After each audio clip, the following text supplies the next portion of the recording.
Hey there, guys. I just wanted to start the stream early so that Irish Jen can show comments on here, um, and so that you guys can chat a little bit. I am still not ready to come on yet. I am having a snack, and so I'm going to be a few more minutes, but I just wanted you guys to be able to chat with each other and to be able to show comments on screen. So I will be here behind the scenes. I just heard from Joe Schmo that it is going to be about an hour before they actually read the verdict, or at least an hour from the time they told him.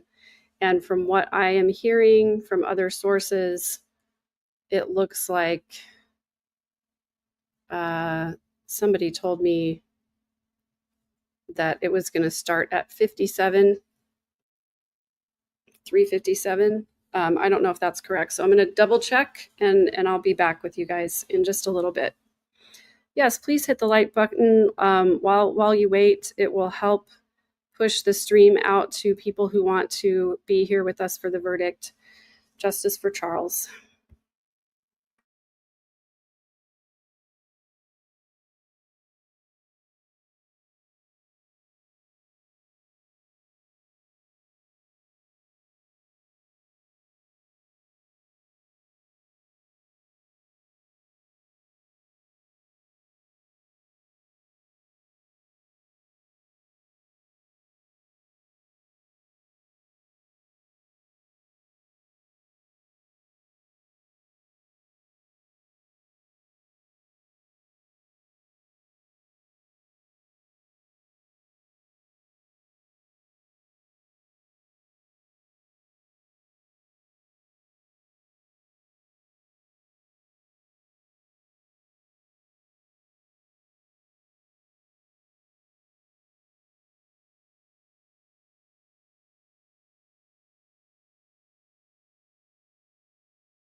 Jolie.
Check, check, check, check.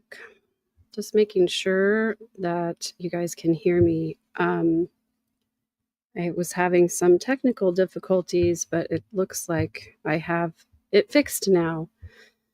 So I actually have I actually have a bottle of bubbles waiting and ready to go. Thank you guys so much for being here.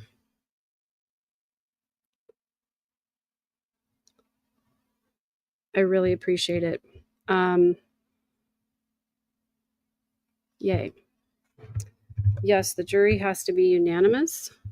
I honestly don't think that it is a hung jury, because I think if they had a hung jury after one day, the judge would direct them to go back and fix it. So I believe I believe that it is a unanimous verdict. Otherwise, they would come back and say, try harder. I'm so grateful to you guys for being here. I really appreciate it. Okay, now I just switched to hardwire for the Wi-Fi and I don't see any problems, so that is a good sign.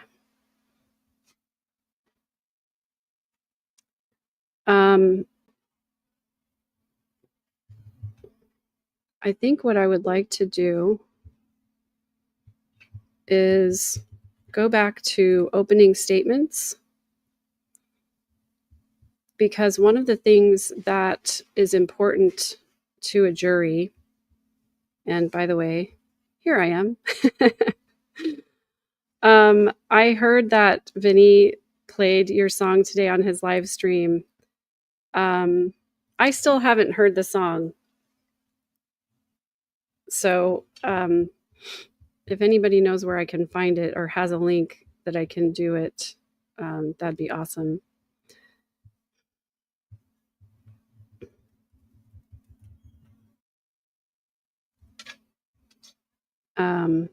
I did pop into Crush's chat to say hello to her and tell her that I'm thinking of her. I'm glad that she's doing her own stream and she's got her own support over there. So what I started to say is that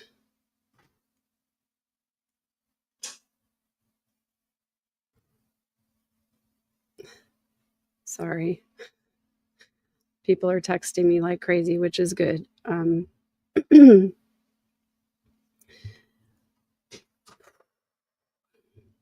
Yes, I'm sure Lori was probably in the courtroom today, or at least nearby. I'm sure they have to bring her over, even if they didn't have a verdict, just because it takes so long to get from the jail and get her outfitted with her special vest and everything.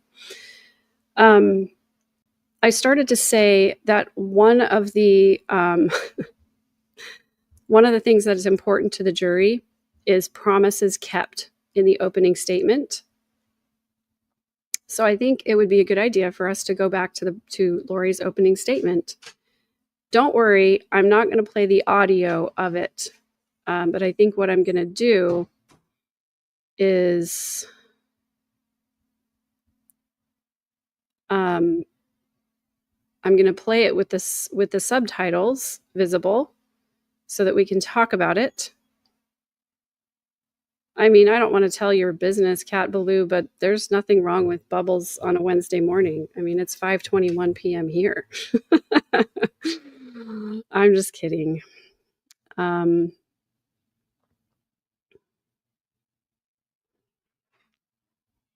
Okay. You guys, my brain is not working at the correct speed right now, so I apologize. Thank you for just being patient with me. Normally, I can read and click and talk at the same time, but not right now. So I'm trying to share my screen. And I want to share the opening statement screen. Oh, but not yet because I don't have it pulled up yet. This is what happens when my brain short circuits. My trauma brain kicks in.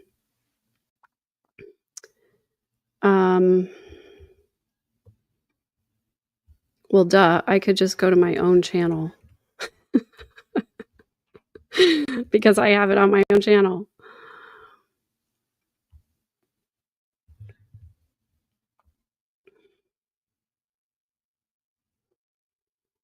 I'm going to go to my Arizona trial playlist.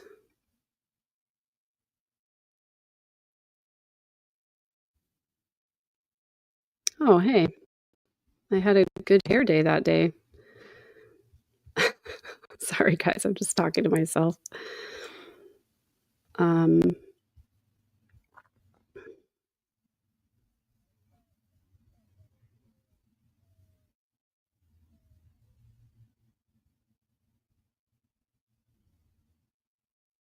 There's a prosecution opening statement. There we go. Lori's opening statement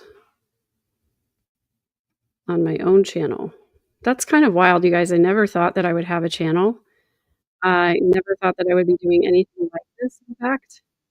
And when I was listening to the verdict for Lori's first trial, I was on Live with Mormon Stories, and I had no earthly idea that I would ever be doing anything like this.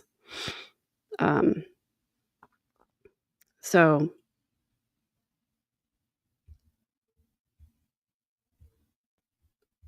there she is, Mrs. Un-American. I don't know what to call her. Prisoner, what was her prisoner number? I wrote it down the other day and now I forgot. I don't have it anymore. Said I was going to start referring to her by her prisoner number, and then I completely forgot her prisoner number. Jen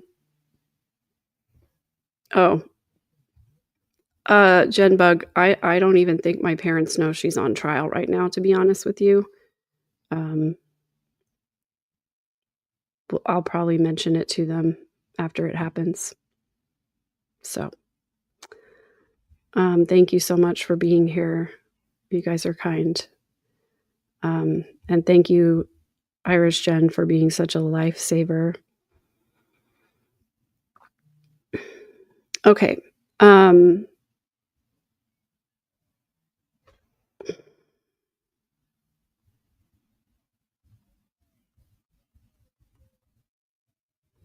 Sorry, Kresha is just texting me here.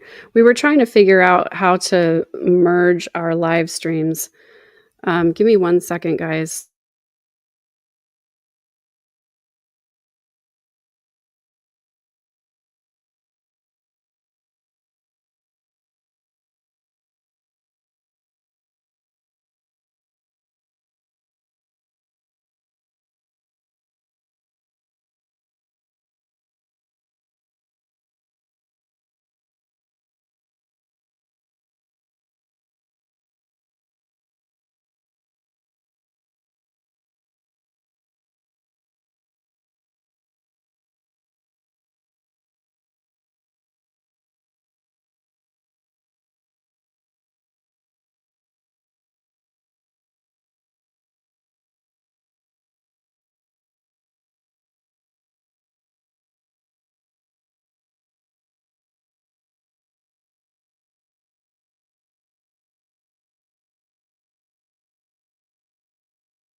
Okay, so Kresha and I are trying to figure out how to share our audiences. 153745, thank you. Thank you for that. I'm going to forget it again. Sorry. Yeah, I turned my mic off for a second so I could talk with Kresha because we're trying to figure out how to merge our audiences. And so I am going to invite Kresha. And I think once she jumps in here,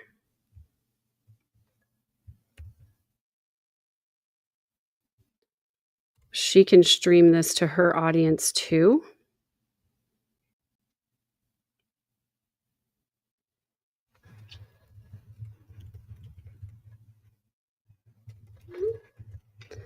And I don't know how to, trying to find this video. Here we go. Oh, wait. Incorrect. This is still a learning curve for me, you guys. I still forget so many settings. There just are so many settings.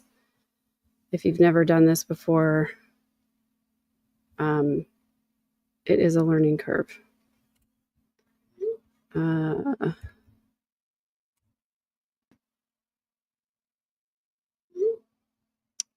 Text from Joe Schmo. I'm seated behind her again, so I won't be able to see her reaction. That's okay. I'm here for the verdict and justice. Love Joe Schmo. So glad he's there.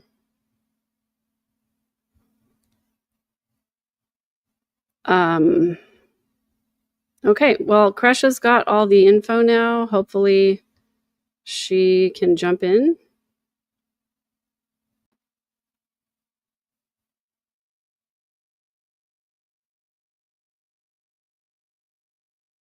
And we can merge our audiences. We will try it.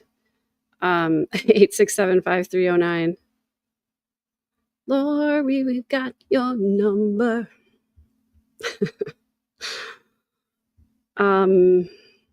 Oh,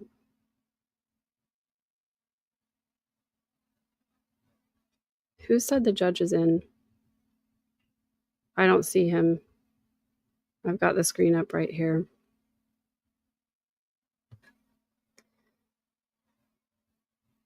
I'm just trying to get Kresha. Well, no, that's not a live shot of Lori. That's Lori giving her opening statement. And I've got the live stream going on Law and Crime, and that's the same one that Kresha had up on her channel. So if you guys are seeing it, if you're seeing other stuff, yes, the feed is delayed by 5 minutes.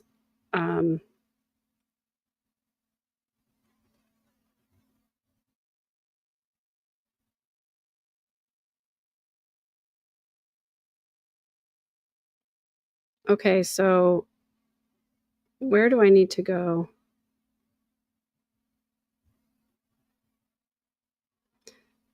$20 minutes, 20 members of the public. Thank you, Salt and Pepper.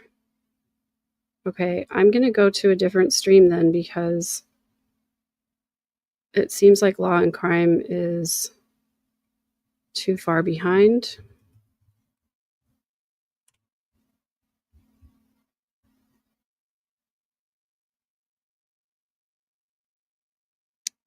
If the judge is in the courtroom, I'm not seeing it.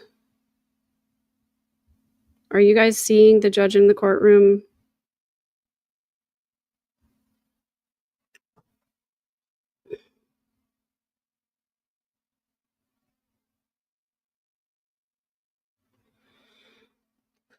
Okay, gotcha. Reporting on Twitter. Got it. Law and Crimes. The seal is still up on Law and Crime. Okay, so that makes me feel better. I think Law and Crime was just on that 5-minute delay. So I'm gonna keep them. I'm gonna go ahead and keep them up and just make sure that we're all the way caught up. Putting it on.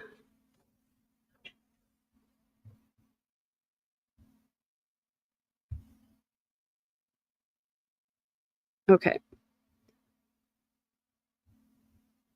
Oh, goodness. Lori is arguing with the judge. I don't know why this didn't go full screen for me. Please and thank you.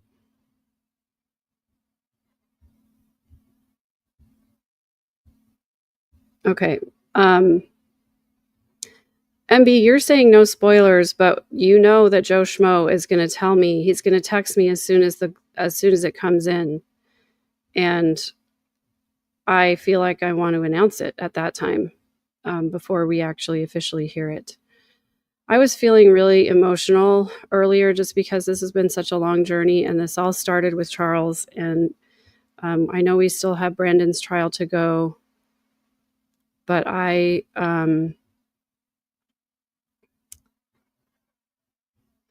this feels like really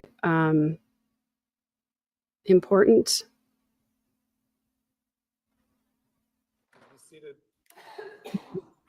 Audio in the court.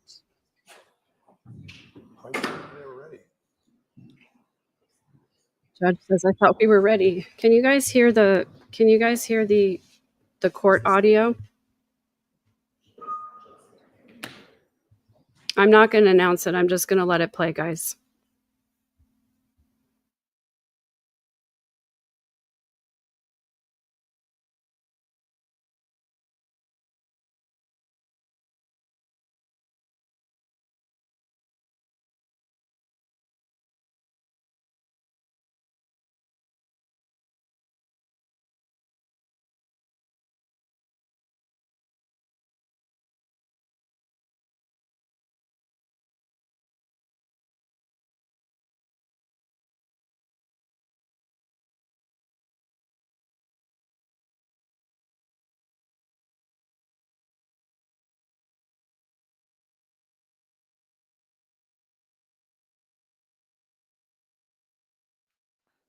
parties are present. The jury is not present. We were informed about 45 minutes ago that the jury has reached a verdict. In the event that the verdict is not guilty, this trial will conclude. In the event that there is a guilty verdict, we need to move on to an aggravation phase immediately after the reading of that verdict. I've given the parties proposed aggravating circumstances, instructions, and proposed verdict form. The state and the defense both have a chance to review those. Yes, Your Honor. Are there any additions or corrections from the state? No, Your Honor. How about from the defense? The defense did email my staff requesting an additional paragraph. The defendant is not required to testify or produce evidence of any kind. The defendant's decision not to testify or produce evidence is not evidence of any aggravating factor, which I did include in the bottom third of page 3. Given that, are there any additions or corrections?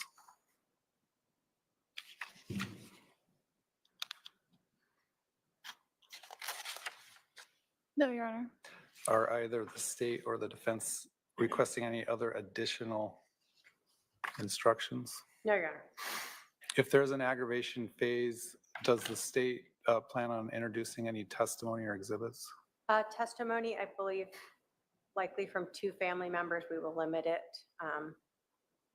I don't plan on doing openings, just presenting testimony and then argument.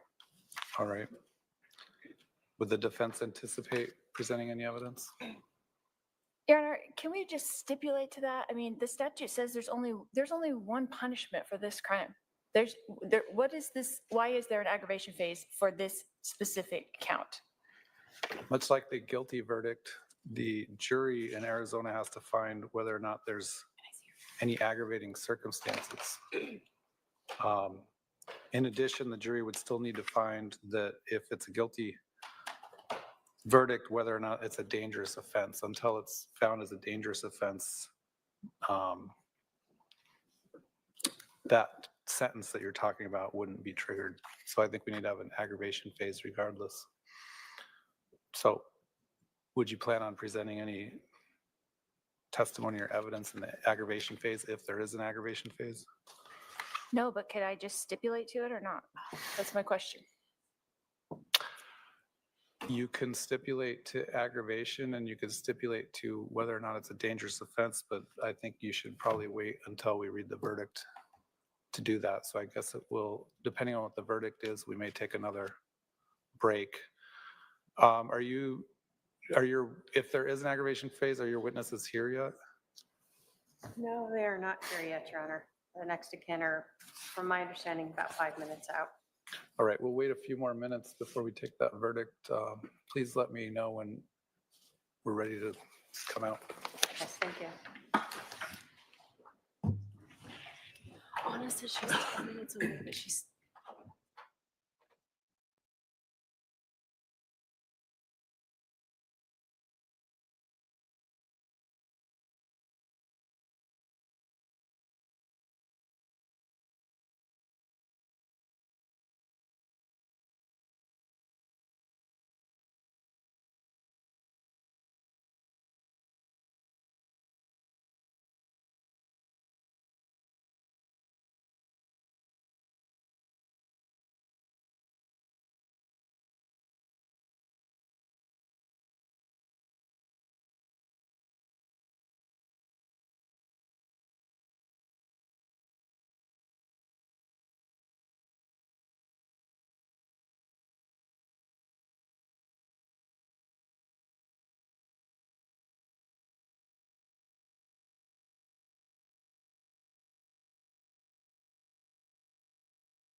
Okay, guys, thanks for your patience. I was talking to my Samuel, a little emotional support there.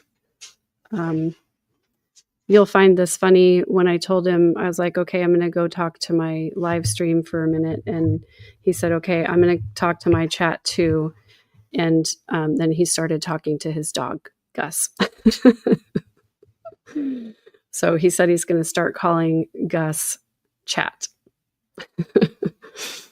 I wish I could show you guys a picture of Gus. I honestly still have not figured out how to share pictures with you guys here, because I'm on a Mac and I've got my iPhoto, but then I do have my Google Photos. I guess I could share a tab with Google Photos on it.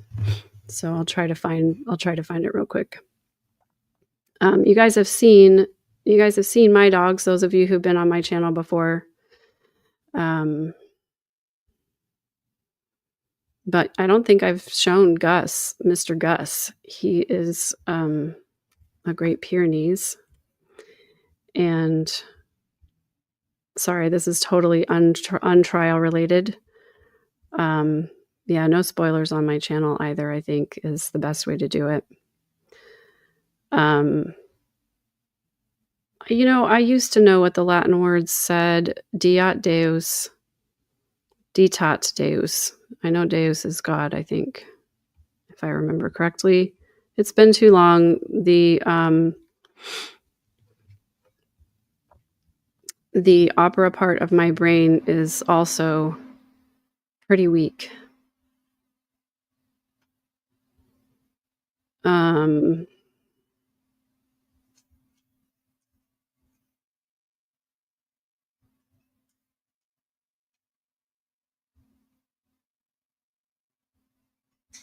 There we go. There's Mr. Gus. He's a Great Pyrenees. Ditat Deus means God and riches. I want to see if I can find a little video of him because he thinks that he's a puppy, but he's huge. I'm pretty tired. Yeah. But when this is over, I'm going to go to Costco and buy some steaks. And then I'm going to make some steaks. I will sing some opera on my Patreon. So if you want opera singing and piano playing and cooking real green chili enchiladas, you can join my Patreon. Gus is a handsome giant, and I do feel like dog photos and videos are appropriate right now.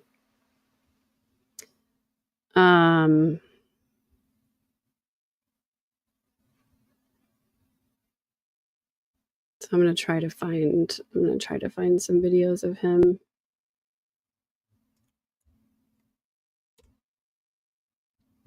Because it's always fun to see Gus in action.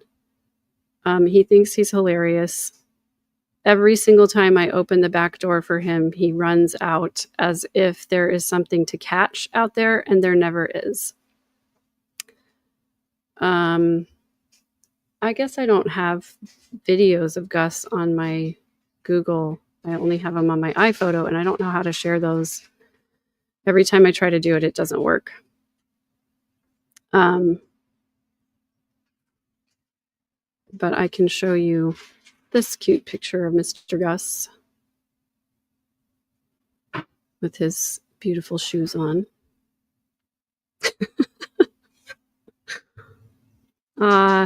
Thanks, MB, for being a member for 8 months.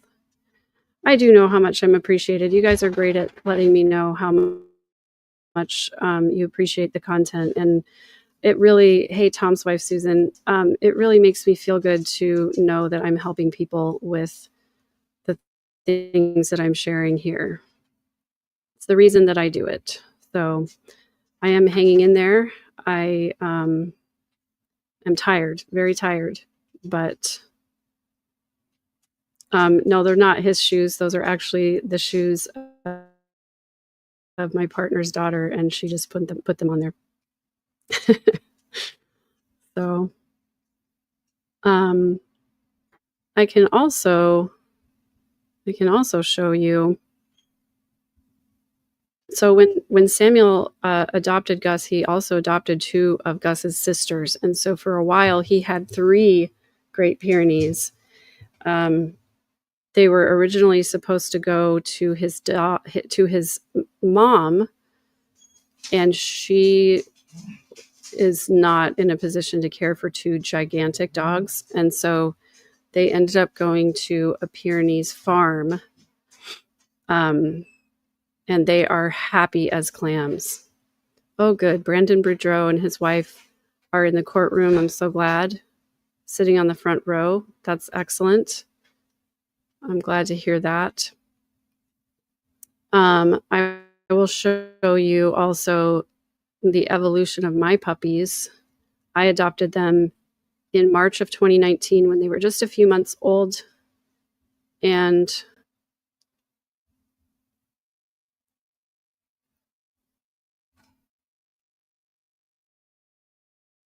I'll show you what they looked like. I am checking in on the live stream. Don't worry, guys, as soon as I've got the audio on and everything. Thank you so much for the super sticker. DJ6 to Felon. And I'm sorry that I bounced out that other comment that was up there. It says the family.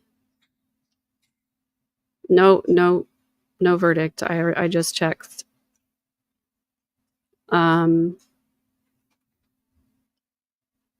So here are my puppies. The day that I first saw them, there were 11 puppies. We're on a 5-minute delay, so I don't see the judge in yet. So it's going to be 5 minutes before we see it. There was a litter of 11 puppies, and some of them were more German Shepherd, and some of them were more Pointer, and these guys were more Pointer.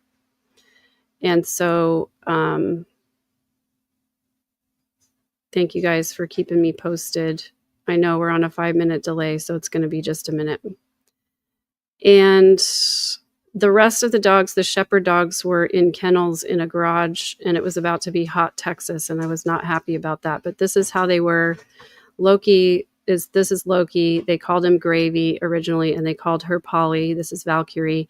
He had a little scar next to his eye because one of the other puppies attacked him. And this is the first day that I brought them home. They love to play fight with each other. So they were always trying to steal each other's clothes and play with each other's ears. And just super cute doggies. I had a swimming pool for them for the first few years that they were here. Oh, thanks, Allison, for the super sticker. And they loved playing in the pool, but the pool got chewed up because they were puppies.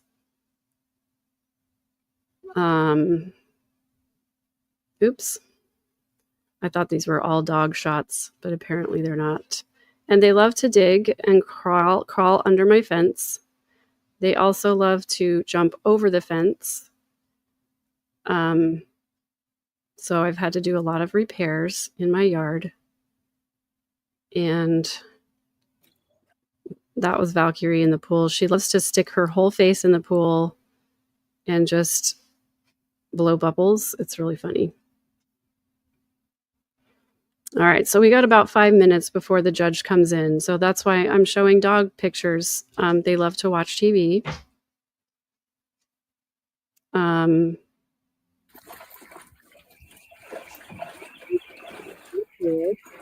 Each other. You can see plywood in the background because for a while I wasn't able to keep them from jumping over the fence. All right, so we're 5 minutes away. I'm getting nervous, so I'm going to stop showing dog pictures. So I'm going to show the courtroom now.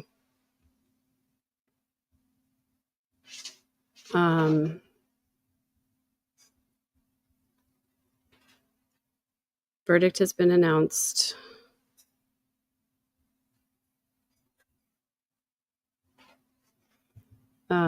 Please no spoilers, guys. We had a request for no spoilers. Well, lots of requests for no spoilers, including me. So,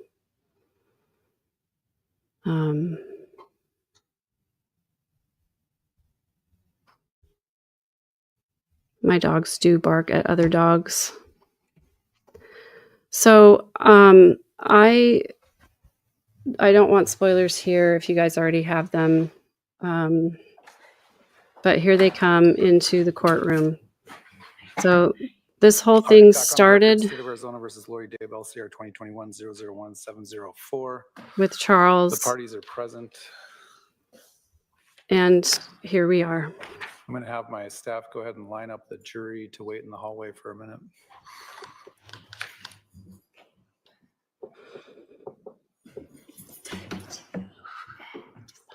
Yeah, I know everybody has the verdict. It's okay. I just want it to be organic here. There's Kay and Jerry Vallow. And I can see Kay's friend Laura sitting there in the front also.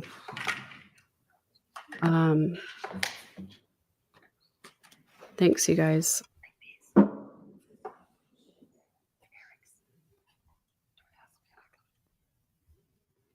Trina Kay nodding at the family.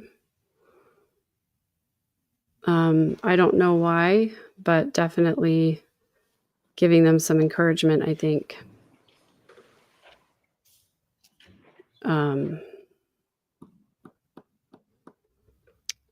It's for me, but also it's the audience too. It's people who are here streaming with me who wanted to just see it organically and hear it organically.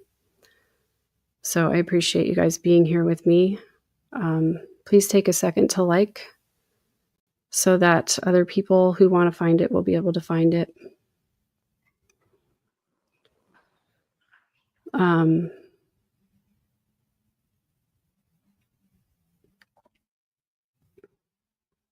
Justice for Charles.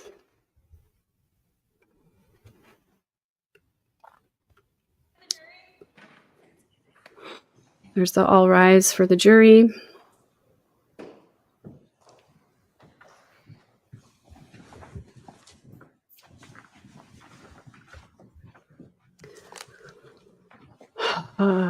It's super emotional, guys. It's been a long 5 years.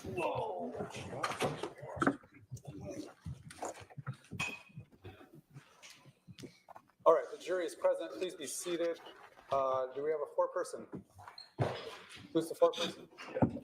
Yes. Has the jury reached a verdict? Yes, we have. I'm going to ask you to hand that to my courtroom assistant. Thanks, guys. Thanks for being here.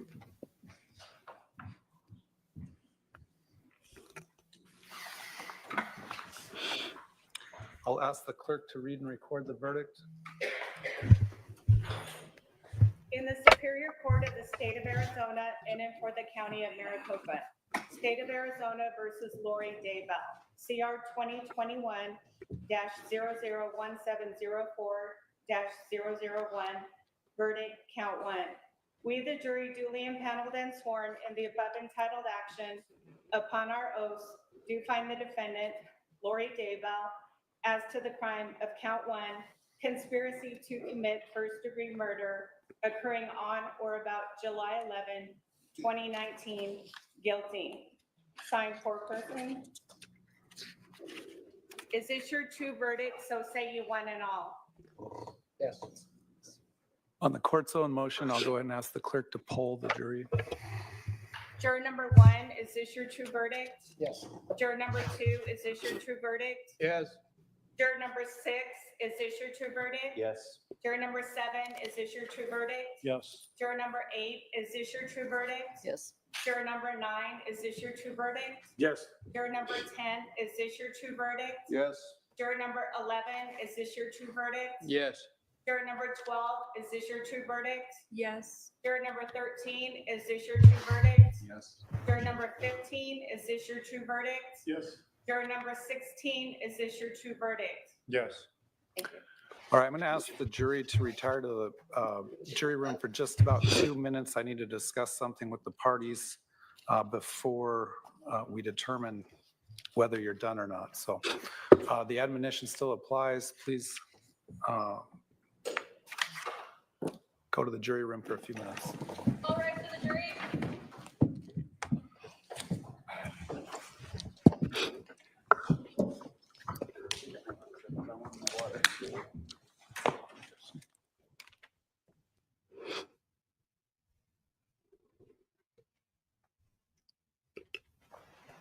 So there you have it, guys. Guilty of first-degree murder. All right, please be seated. The jury is no longer present.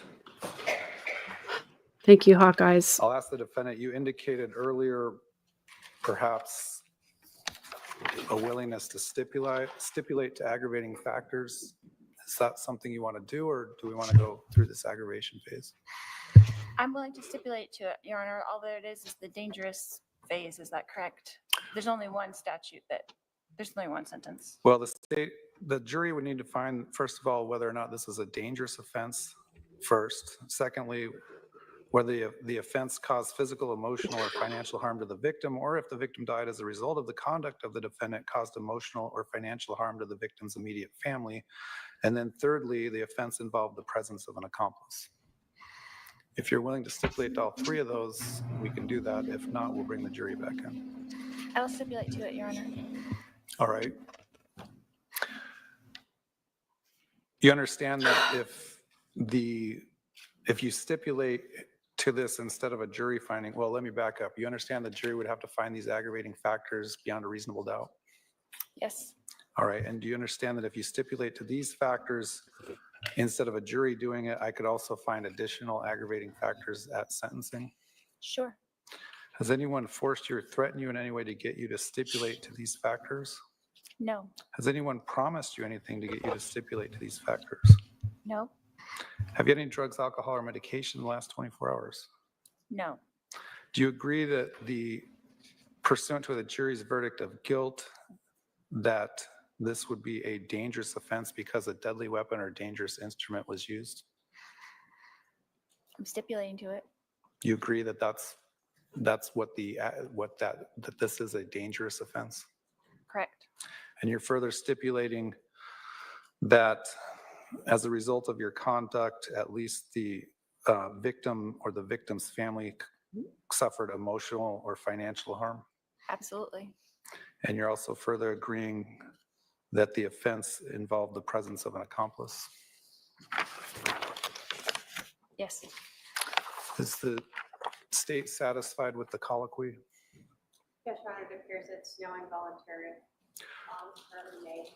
All right, the court does find that the stipulation to those three factors was knowingly, intelligently, voluntarily made. I will accept the defendant's stipulation. At this time, I'm going to bring in the jury and release them from the admonition. Before we do that, well, as my staff's lining up the jury, do you want to have a sentencing date within approximately 30 days, or do you want to wait until after the next trial to be sentenced on this matter? What does the court prefer? It doesn't matter to me. Maybe you want to talk to your attorneys or advisory council about that. We don't have to do it right now. You can do it in a few minutes.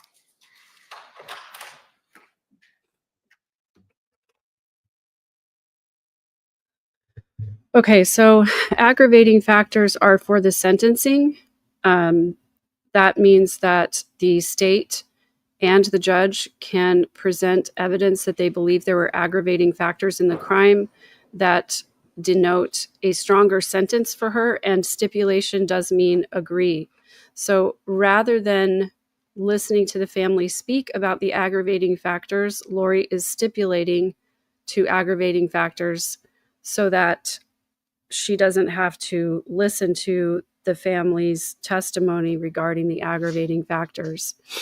That just basically means she agrees that there were aggregating factors, and she is agreeing that essentially they can find more factors that would allow them to give her the maximum sentence in this case. The families will be able to speak. They will be able to give impact statements at the sentencing, but the judge has said all along throughout the preliminary phase of the trial that sentencing will happen after the Brandon Boudreaux Please be trial seated. The jury is finishes. present again. Members of the jury, you are now released from the admonition. This concludes your jury service. I want to thank you for your jury service in this matter and your attention in this matter.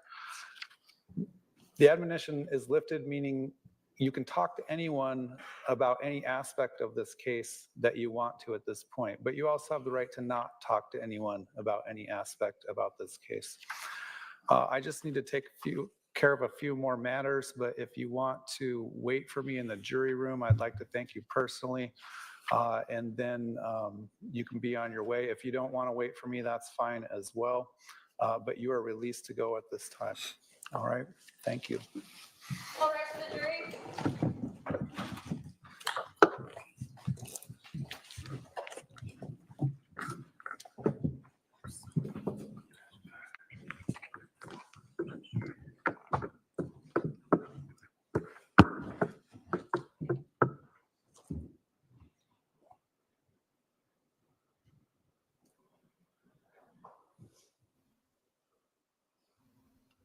I too, Please be seated.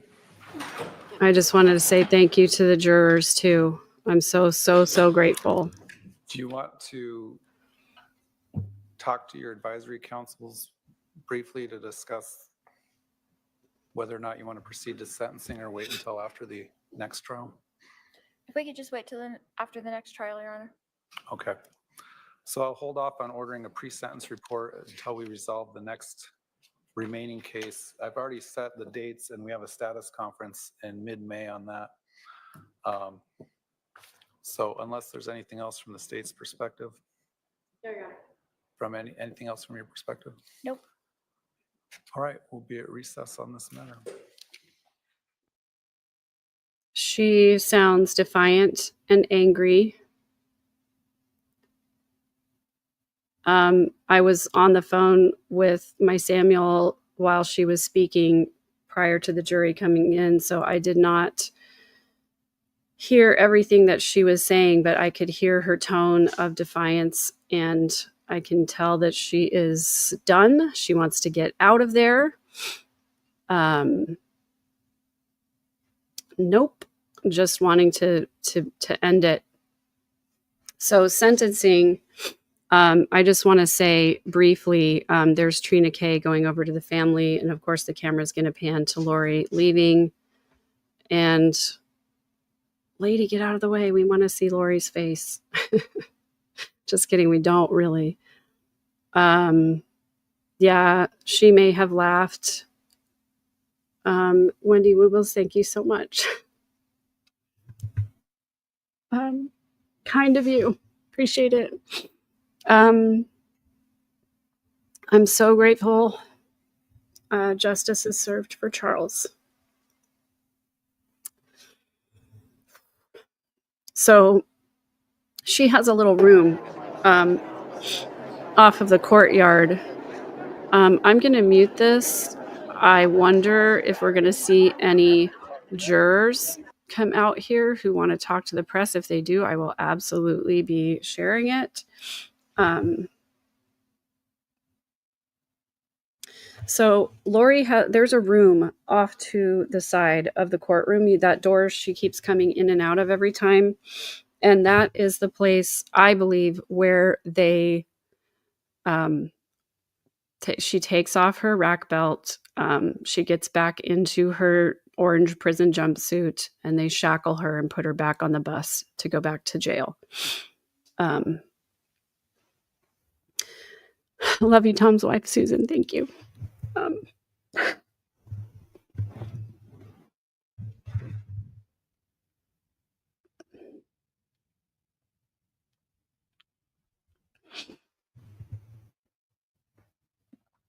yeah, she's a coward.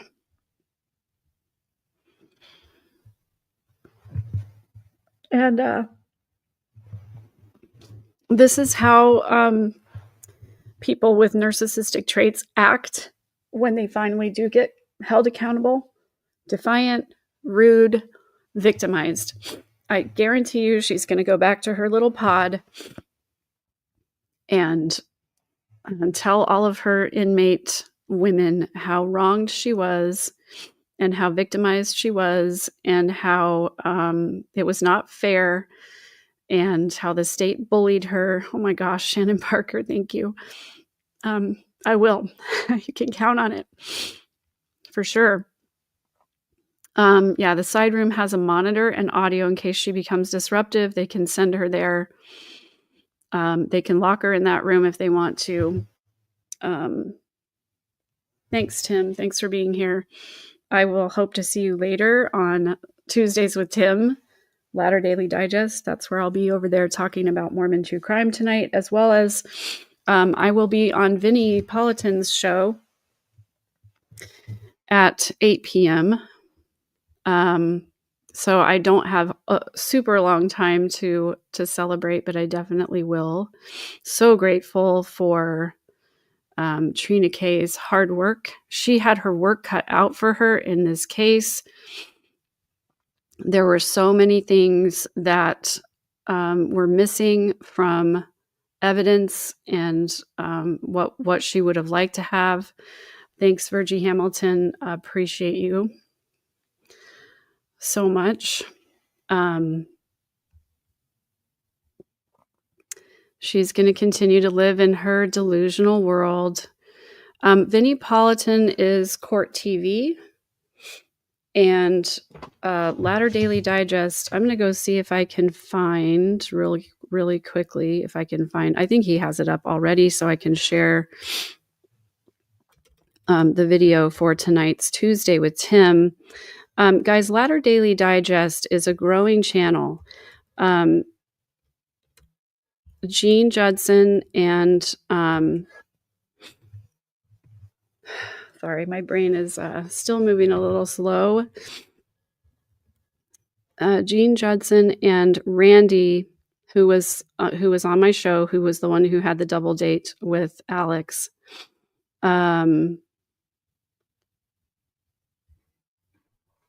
They run that channel.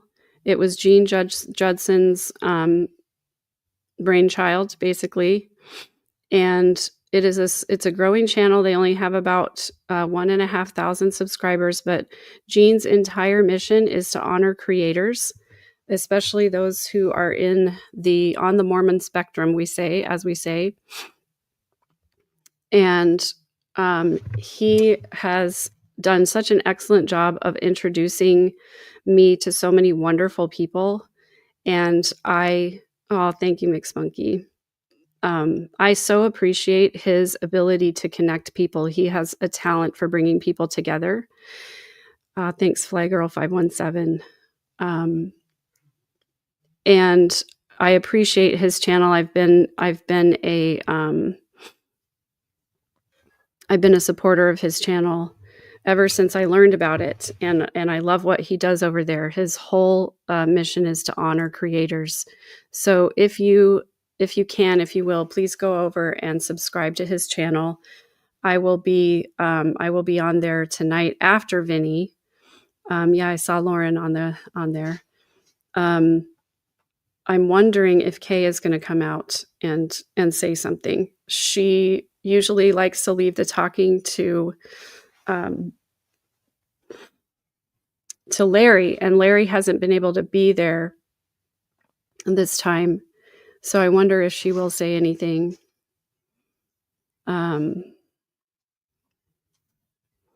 Judge dismissed everyone. Lori was handcuffed. Did you get to see her in handcuffs, though? That would have been a sight to behold.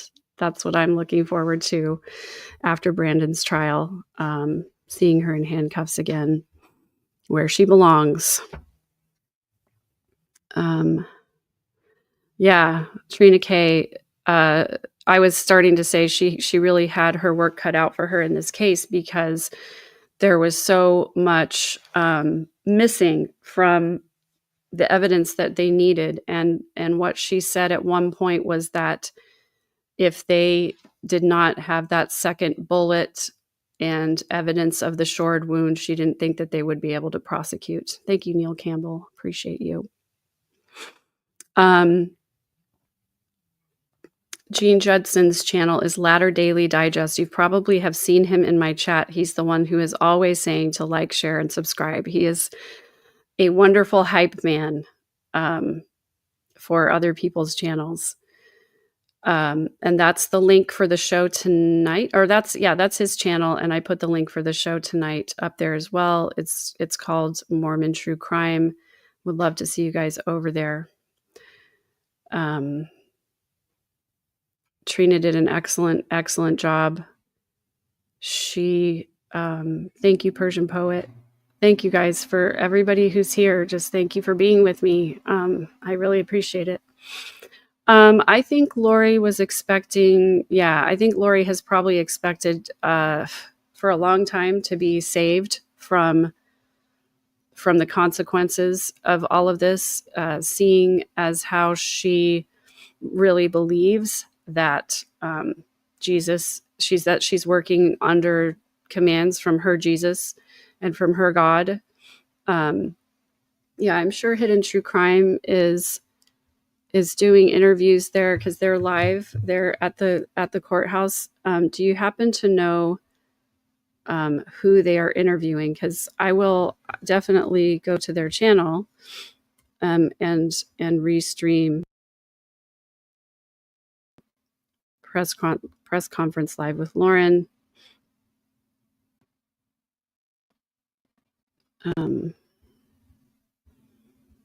For some reason, it's loading slowly.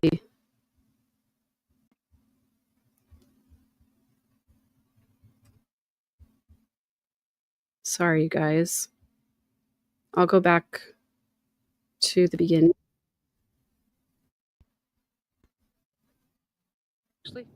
Sorry, I put you guys on the ground because the jury was walking by and they were asking if there's anything they'd like to say. But, unless they want to say anything, I'm not going to record them. Oh, microphone. Do you have a microphone? Do you think we can put it on? Or wait, no, maybe not, because then we need to pick it up. We need to pick up. Okay, hey guys. So they all kind of relocated, it looks talking. like. So let me show you what's going on.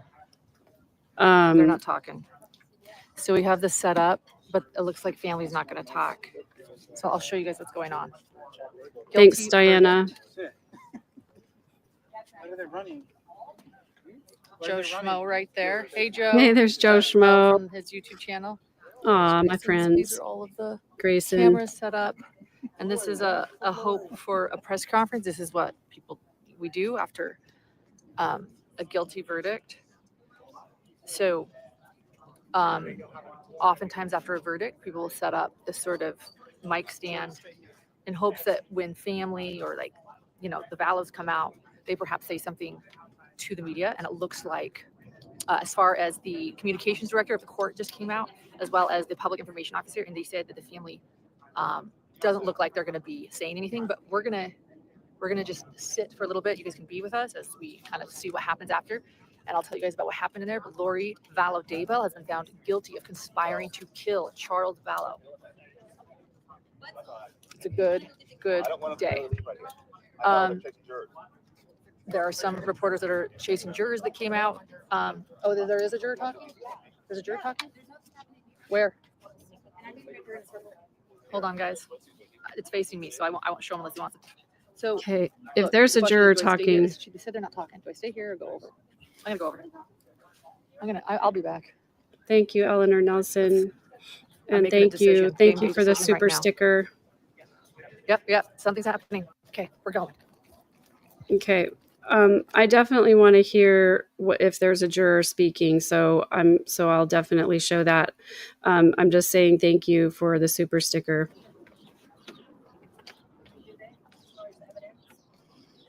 I feel like we uncovered some lies.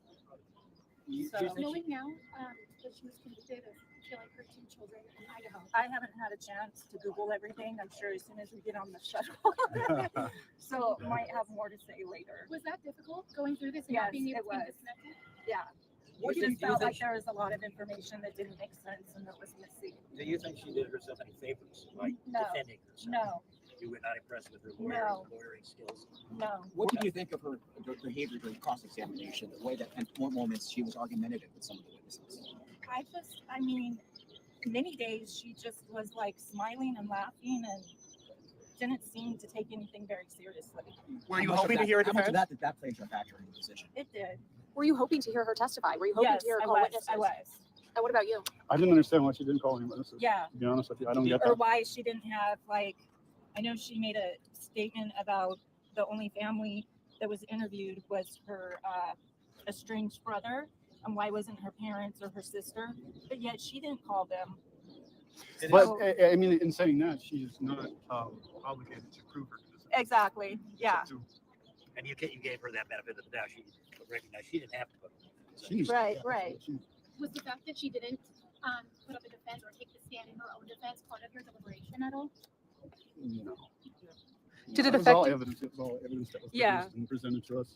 Sorry if this was asked. What would you say the biggest piece of evidence for you guys as a jury was when you came to this? Well, for me, like her. The text were damning. history. The text history? What Can you specifically tell about us the which one? text? Oh, there were so many. If you do that or not. Yeah, there was. I Well, mean, there we was had 2 of them for pages. me that really stood out. Can you Which tell ones? us which ones? The Um, notified. Yeah, that was one of them. Soon will be fine, so will I. So that was one of them. We heard so much about dark spirits and religion and how this all plays into it. I mean, as a jury, what's going through your head when you start hearing that in court? For me, that didn't really play a big role because you have to have evidence of conspiracy and that is not. Was it difficult for you guys to look at you talking about her brother Alex, by the way, so many players referenced in this trial, and you never saw them, never heard Right. from them. That had to be confusing when It you was guys got very back in the jury room. Yeah. Yeah, it was very confusing. What did that? It just felt like there was so much of the story that was missing. Did she have any valid arguments, like anything that made you think maybe she's not guilty? Do you want to answer? I can't think of any. You know, honestly, up until yesterday, I would have said not guilty. But when the prosecutor, I don't know, what do they call that? When they give their when they The give closing their- argument. Yes, the closing Connected argument. the That's dots. really there's a few things she said in there, and when I looked them up today, I was like, oh, You were still on the fence yesterday. I was yesterday. Give us a sense of what it was like to be in that jury room. Was there any a point that someone was disagreeing, saying that maybe she is not guilty? Yes. Were you guys? There was- And what was that like? Walk us through that. It's just a matter of, adults working things out, going through all evidence and figuring out, Good job. what we were going to come to an agreement. So right now that everyone that was in that house that day, minus Daybell, is all not with us. What is that like to hear as jurors? Sad. Like I kept wanting to hear from Heidi. I was going to ask, is anybody wondering why Kylie wasn't testifying? Yes. You were. Did you ever ask the judge why aren't they here? No. And the one witness that really got to me was hearing Kay. I was holding back my emotions. Okay, what clock? Yeah. You guys Can you spell your names for us? Yes. My name's Carl. Victoria Lewis, Lewis. Thank you guys. We appreciate it. Thank you for your perspective. Thank you. Thank you. Thank you for your perspective. Like I need to stand up.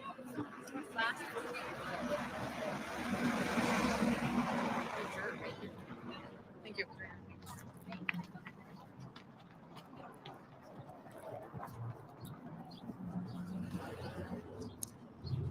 You a juror? Could I jump in on this?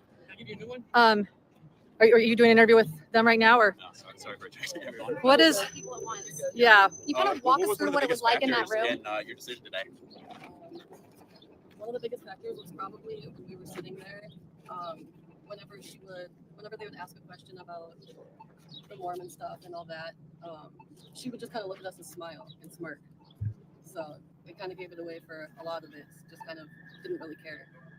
What were those conversations like in the jury room? I mean, going back and forth when everyone was deliberating. Can you kind of put us inside that room with you? Let's see. It was kind of, so a lot of us already knew. A couple of us just needed the extra. We needed to re-look back through the evidence, the text messages, and all that. So it was a little bit of back and forth, but all of us were pretty sure we already knew what we wanted. Was there one piece of evidence that really convinced you she was guilty? Probably when she said that he was Ned before they got rid of him. Yeah. That was probably the part where we were like, oh, now it's real. Did you ever wonder why Tylee wasn't testifying as a witness? Yes. We didn't really have much to say about it though because we didn't really know anything why she didn't. And do you understand now that every other witness that was there that day is now dead? Yes. When did you learn that? At the end, when we first were walking out, everyone was talking about it, and we got to look up her previous stuff so that we were aware. And in that jury room, this woman has been convicted of 3 homicides. You guys didn't know that. We did not. None of you guys knew that. Correct. Yeah. Yeah. And then hearing all the missing faces in the trial, people who didn't testify. There were a lot of holes so you went into the jury room. Yeah. Explaining. Yes. It did, which is why we went back through everything just to make sure we didn't miss anything. To make sure that we were 100% on what we were choosing to do. Was there anything that made you think she might not be guilty? No. When you went back to the deliberation room, were there any jurors that were uncertain and some that were certain? Where did you start? What was the foundation for deliberations? I think probably 10 out of 12 of us were certain. The other 2, we helped them go back to what they needed to learn to kind of make up their mind. And then, we just kind of went from there. Did you guys look at any additional evidence once you were back there? Because I know that not all of the evidence was presented in court and they said there was additional. Lori asked you to watch the entire interview, for example, and Yes. Trina K invited you to do the same. Did you guys do any of that? That was actually one of the first things we did because what we saw was only clippets. And going back through it, it was actually kind of the whole interview that was like that. She asked us to watch the whole thing, but the whole thing was pretty much those clippets other than her laughing, smiling about, she was kind of just at peace. Like she was just sitting there, her legs were crossed. She was sitting all the way up on the seat with no shoes on, just her legs were crossed like she was in her own home. Lori made a big deal out of being called nonchalant or calm throughout the entire trial. Didn't think it was really fair. Was that something that affected you guys, her calmness or nonchalantness? Yes. Being that calm when everything happened, it's not something that you would normally be calm about. You'd expect to be sad, asking how your brother's doing since he was the one that got injured during it too. She didn't do any of that. She already knew it happened and she just went with it like that. Did you want her to testify? I guess I don't know. Yes, seeing Charles's sister's reaction when they did say she pled guilty was really relieving. It made all of us feel really good that they got justice. Can we get your first and last name? Natasha Smith. Natasha Smith, thank also you. known as Tosh Reed Tucker, though. Tosh Reed Tucker. Yes. Can you spell that? TASS, and then my last name is Reed Tucker, REED-Tucker. Do you plan to go watch a bunch of stuff about this case now, or are you over it? Yes. Yeah. I believe that we're told that there's a Netflix documentary, and you can basically just Google it, everything will pop up. So that's probably what I'm going to do with. Girl, you're gonna die. And you really didn't know anything about this case coming on as a juror? No, and I told my grandma that I got requested for jury, and she asked if I know anything about it. I told her the name, and her jaw dropped. Like I was supposed to know who she was. Like she thought it was insane that I didn't know what was happening. But I just moved here 2 years ago as of March, so I didn't really know anything to begin with. But my grandma did, and she thought I was just crazy for not knowing. Where'd you live previously? Minnesota. And so your grandmother was able to keep Okay, so I'm gonna end that one there. I'm gonna share this tab. I've heard that Kay is gonna come out and make a statement. Hey, Kresha. Oh, Kresha, I wanted you to be in here with me. Thanks for bringing your people over. I hope you're doing okay. If you want to jump on, you're welcome to. Thanks, Kresha's chat for coming over here. Like I feel like this is your thing, Kresha. We should have come over to your channel. Just thank you guys all for the support. This has been a long time. I actually want to hear from Kresha. I don't even want to talk right now. But I just want to I just want to say that the first couple of jurors that were being interviewed, they absolutely can say no. They don't have to talk with anyone if they don't want to. I want to say that the first two jurors, it was juror 15. He was the one with the cell phone issue. He got in trouble for texting his daughter during the trial, and then he got in trouble with the juror next to him for talking about the Social Security payouts being large. And then the other juror, I believe she was juror number 11 or 12. She was the one that I mentioned the other day was looking at Kay a lot during the testimony that day, the last day that I was in court. And so I could tell that she was really invested in everything that was coming out in the trial. And my dogs are getting activated because they know that the blonde woman. She was the one that was looking at Kay.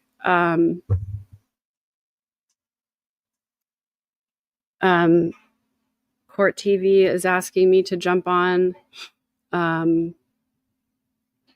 I'm good with you guys here right now for just another minute. I am going to go look up Tosh, and see if I can get an interview with them.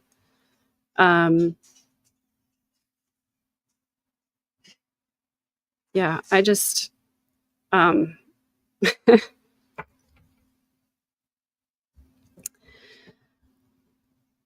I'm so happy for justice for Charles.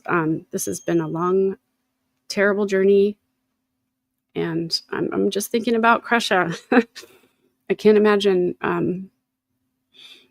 you've been through so much more the last 5 years. So we're just here for you. We love you.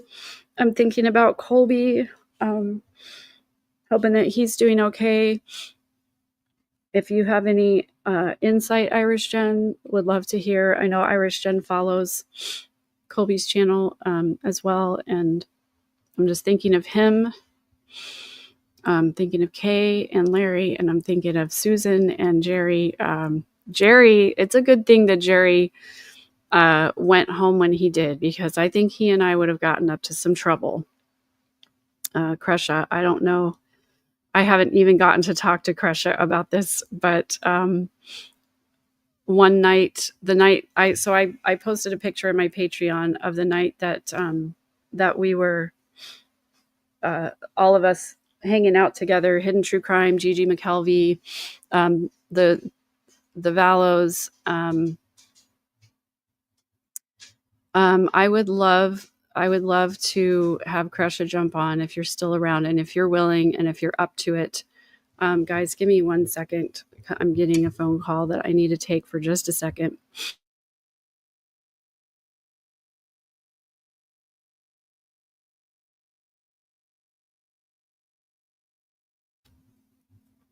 Never mind. They hung up. Here comes Kay, and I really want to hear what she has to say, so I'm going to go over there. And there's Jerry as well. And Susan.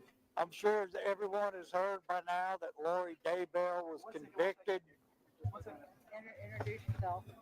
in the first degree conspiracy to commit murder against my brother Charles.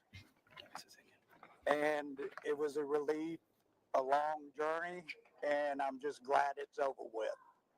I really am. My whole family is, my sisters, And I just want to thank everybody, the Arizona Prosecutor's Office, Trina K, and everyone else that was here and got us through it all. Our court advocates and the whole 9 yards. Today's a good day. We won. Were you worried, Jerry, that the jury might come back with a not guilty at all, or were you pretty confident? I had a little concern, but when it came back so quick, I pretty much knew that it was done. Nate. So. What did you think of her demeanor during trial? I thought she was No. kind of a smarty pants, not real. I don't know what word I'm looking for. I know which one I would use. You're trying to be nice. I know which one I would use, but so anyway. What did you think of her lawyering skills? I thought she sucked. You think she did herself any favors by being her own attorney? Probably not. I'm sure the first day into the trial, she wished she would have had an attorney. You think? A real attorney, right. Did you look at her when the verdict was read? I could see the back of her head. And what was there? Did you have any reaction? Did she have any reaction? I couldn't see, but she didn't shake her head or that I saw. So. Kay, what did you think looking at her? Who, me? Yeah. Come on, Kay, your turn. I just saw the back of her head too. I couldn't see anything, and she didn't. A lot of times during court, she'd shake her head no when she didn't agree with something being said, or she would just shake her head no, and she didn't shake her head no. So I guess that means she really did do it. She seemed Closer to the case. Oh, okay. Sorry. She seemed to really have a visceral reaction to you. That's what I heard. And when you were on the stand, what was that moment like for you? I didn't know that she was that shaken by me being there. And then when I got off the stand, I really didn't even know what I said. And then once Jerry and my sister Susan and our friend Laura Ferris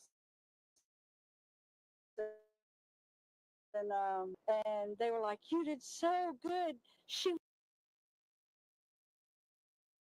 was shaking like a leaf when you, and I was like, "What? No way!" And it was, the more I thought about it, I was like, "Yeah, okay, that's all I needed to know. That made my day. That of all the people she should be shaking for, and she was shaking about me. Good."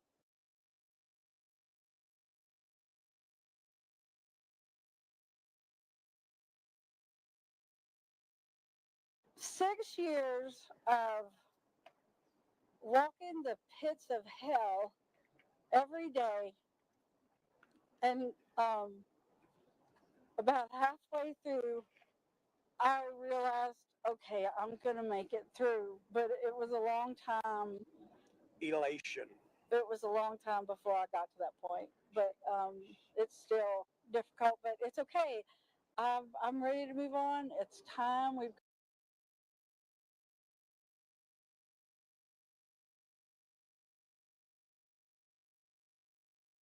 got a 10-year-old granddaughter we're raising now, and I've got my hands full. I've got my hands full, and I'm real happy to be being her grandma. So After 6 years, does it feel real after 6 long years of walking through hell, as you mentioned? yes, it feels real, because for about 3 years I didn't feel anything. I was totally just didn't feel anything, numb. Then I Does this started. feel like justice for Charles?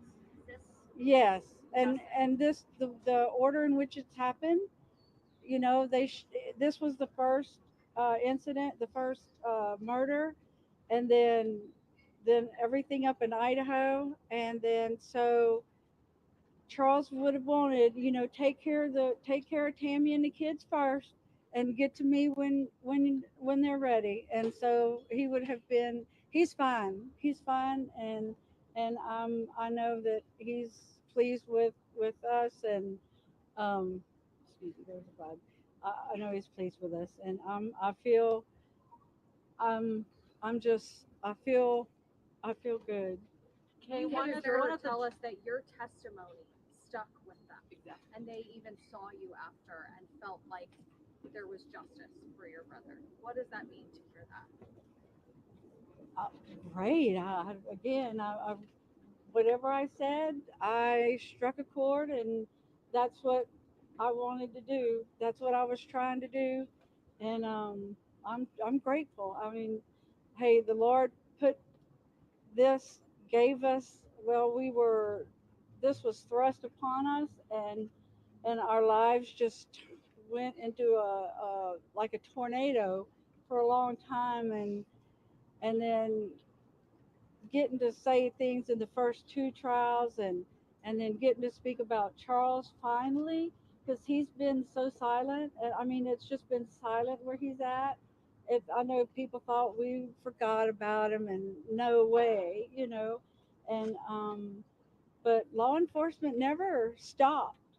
Like Lori said, they didn't stop because I was right there behind with law enforcement here in Arizona, talking and saying, "What's going on now? Tell me." I was in contact with them nonstop, so I knew at some point, it was going to happen, and then all the other stuff, and just I'm just glad we got to. I'm just glad this is done. Now we just have to get justice for Brandon, and I will be back. I can't stay the whole time for his, but I will stay as long as I can, kind of more towards the end of it, I guess, and because then it will truly be over. I say I've still got a little bit left before I can close my book. But when that's over, then I can close my book. And Kay, I don't know if you noticed, I saw two jurors look at you as they were walking out. Did you notice that at all?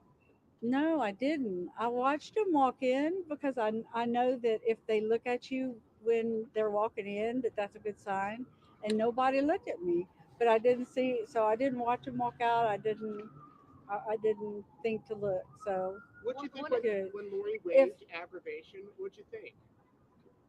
I really couldn't hear her because that baby talk she does, that baby voice. Yep. She needs to lose that, man.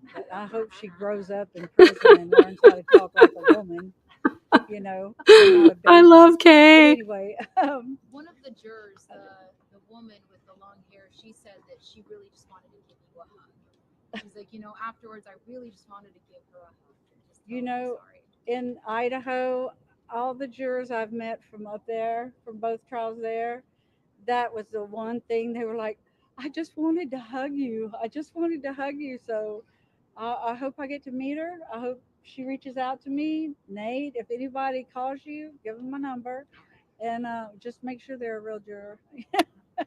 And yeah, I want to talk to them. Kay? Absolutely. I was gonna say, Kay, I'm wondering if there's anything you'd say to Lori at this point. We got you, and you're not the smartest person in the room, and now it's time for you just to hide away, and well, after Brandon's trial, but you can just hide away and everybody's going to forget about you. We'll be on our way through our life, and she'll be rotting in prison where she deserves to be. And like Charles always used to say, love always wins. Yeah. So And oh yeah, thank you for saying that.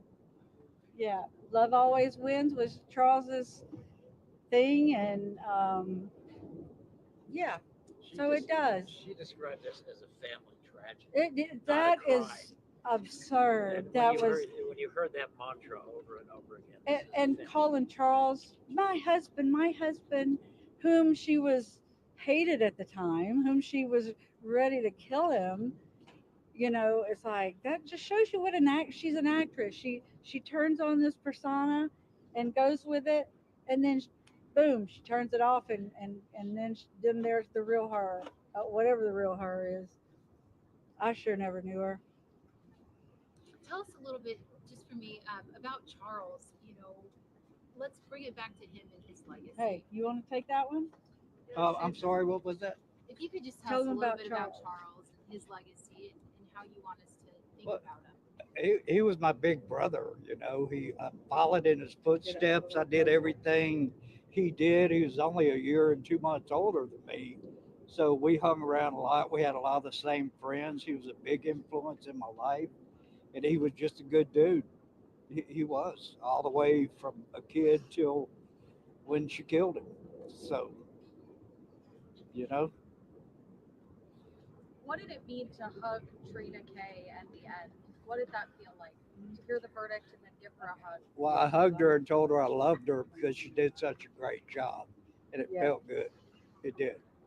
And she did do a great job. And all the detectives and everybody that has worked on this case, from Nicole Byer to she's our victim advocate, and um, Trina and Nate Duncan and all the detectives that have come, and even we had a few visitors from Idaho that came, and that was welcome. And I got a thank you from not a thank you. I got a congratulations from Rob Wood, from the prosecutor in Idaho, a while ago, and I just we have gained. We lost some dear family. We lost a lot, but we have gained family as well. So, you know, there's the silver lining.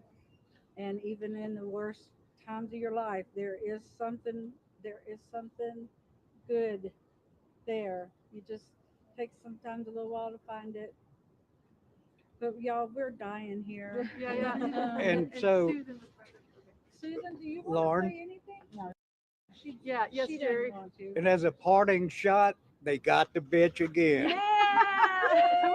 Thanks, y'all. Thanks, Jerry. Thank y'all. Wow. Okay. You know, it seems like deja vu because I remember in Idaho seeing that exact shot, but just a different courthouse, Ada County Courthouse. Yes, I'm here. Kay Woodcock, Larry Woodcock. Obviously, Larry's back home with family. I know he wishes he could be there, but to see Jerry Vallow speak up a little bit more, Charles's brother, this is justice. Yeah.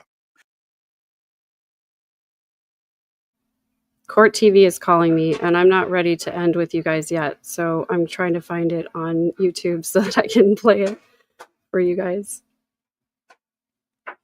Because I have a little to unpack, and I would prefer to do that with you guys.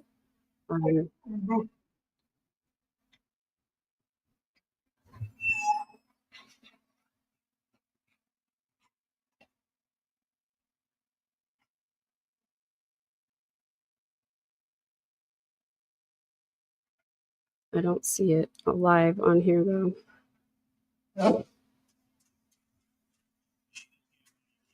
Yes, I've got you. Thank you. The weight off you see it, you feel it, the weight off their shoulders. And again, they've processed all of this over the years. They've been through 2 trials now. This is the third. Their demeanor, you know, a little bit different than again what you had mentioned Lighter. previously. Yeah, I mean they were very emotional outside Idaho on Lori's trial. But they understand they are close to getting justice for everybody, right? One more trial left potentially. And at this point that will happen. But they, you know, they, I think, like you said, the pressure is off. They're relieved that this part is out of the way, especially for Kay.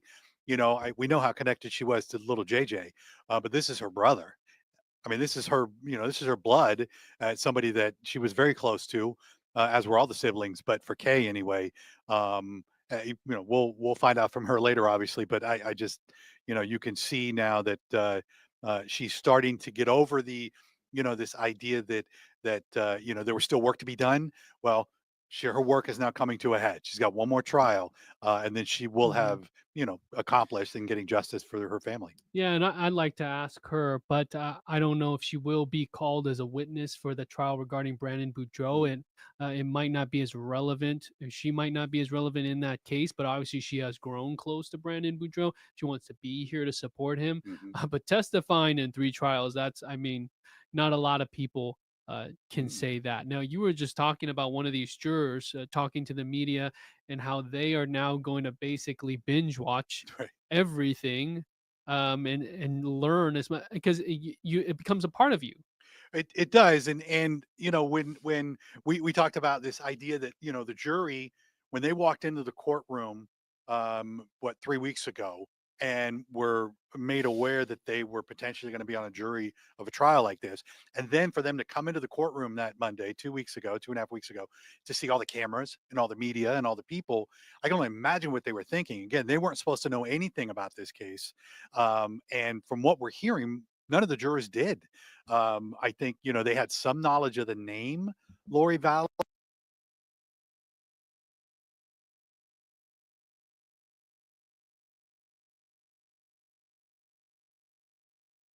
or Lori Yeah, Vallow Daybell. and they're calling her Lori Daybell. That's what they've been Right. introduced to her as, in with that name. Good indicator that they didn't know anything.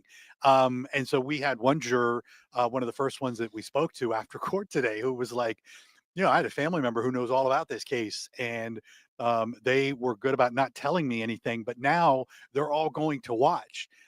We another juror that we heard from, did you know anything about the case? Were you aware that she'd already been convicted of killing?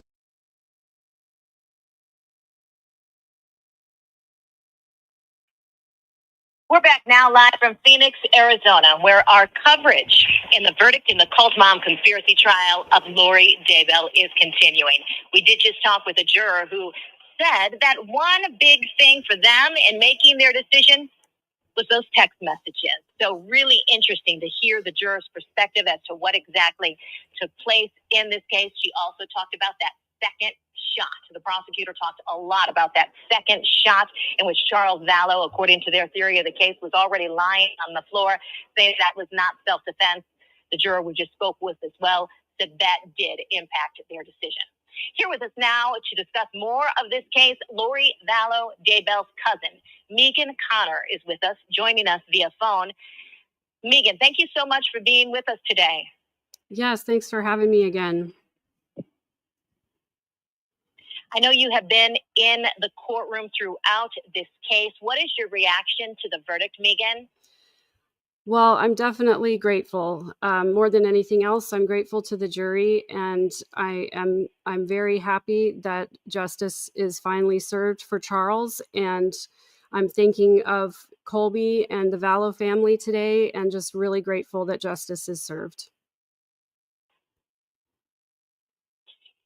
In listening to Lori, when she gave her opening statements as well as her closing, and also was doing the cross-examination of all the witnesses, what were you thinking as you were sitting inside? I know that we have talked before outside the courtroom, and it comes across to people who really don't know Lori as maybe just her head is in the clouds, and she may not even be realizing exactly what's taking place. And then it seems to be there's this belief, according to some, that she really is extremely manipulative. That's just the way that she comes across. What do you think? Well, what did you think as you were watching? Well, it's infuriating to see Lori in the courtroom, looking as though she has not a care in the world, flipping her hair, smiling at people, happy with her street clothes, knowing what she's done, what she's been convicted of. And there seems to be absolutely zero recognition from her of any sort of remorse whatsoever, or any recognition about what she's done to her victims. And that's infuriating to me. So I'm sure that, she's annoying. She comes off as arrogant and smug. And I know to a lot of people, her voice is triggering, especially, Kay just talked in the press conference about her baby voice. And of course, that's, annoying to everyone. To me, it feels a little bit like vindication, because when I first started speaking up as a family member, this is what I said at the beginning during her first trial, that she has one persona in public and she is quite another thing in private. And I think we've seen that play out in the courtroom. And the public has learned at this point how manipulative Lori is, and how she doesn't really care about anything but what she wants. And that's her only goal. Megan, you mentioned something that Kay Woodcock had said during the interview about the baby voice that is very noticeable when you're sitting inside the courtroom listening to her speak. Is that a different voice when she's before this? What was her voice like before all of this? Well, the baby voice is just something that is part of Lori's manipulation tactics. She doesn't want to be perceived as harsh. She wants to be perceived as nice and sweet and kind. And she uses that baby voice. You'll notice that she uses it at the end of her cross-examination, or when the judge asks her a question, she'll say, "No more questions, thank you." So she uses that as a softener to whatever it is that she has said just previously that is manipulative and unkind. Megan, it took the jurors just under 3 hours to make a decision. What was going through your mind as they were deliberating? Was there ever a doubt that they would come back with the verdict that they did, finding her guilty? Well, I have to admit, I was hoping that they would come back pretty quickly this morning. And so when it stretched into a lunch break, I started to get a little bit worried because I know the evidence is very circumstantial. And, it's hard to know just by looking at their faces what they're thinking. I could tell that they were all very invested in learning the facts of the case, but it's really hard to tell how they're being affected. And so I was concerned when it stretched into a lunch hour. As we got to the end of the day and it looked like they were going to go home for the day, I started to get really, really worried. So I was elated to hear that the verdict came back. And once I heard that, I was a lot less concerned, although it's always going to be a little bit nerve-wracking. I was definitely holding my breath up until the moment that I heard the word guilty.